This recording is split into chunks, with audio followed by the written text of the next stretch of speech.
Hey everyone, so in this video, I'm going to show you how to check your Apple Wallet balance. So this is going to be particularly useful for individuals who want to keep track of their spending, ensure they have a sufficient of funds for purchases, or monitor their account for any unauthorized transactions. So it's going to be useful again for anyone who uses Apple Cash frequently for daily transactions and just wants to stay on top of what's actually happening within their account.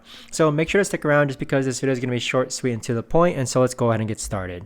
So first what we're going to do is go onto our Apple Wallet, which is this one here. Now what you see here is a series of cards that are already attached to your Apple Wallet. The number that you see here, which is the Apple icon with cash and the number there, this technically is your Apple Cash balance. So on this card here, you're going to see the balance of $15, and as you see here, the latest transactions are going to indicate who actually has sent money or where money has been sent. Either way, this is the best and easiest way that I know to actually go ahead and check your Apple Cash balance. If you know of a better or easier way to actually do this, let me know in the comments down below. Thanks so much for watching everyone, and I'll see you guys all in the next video.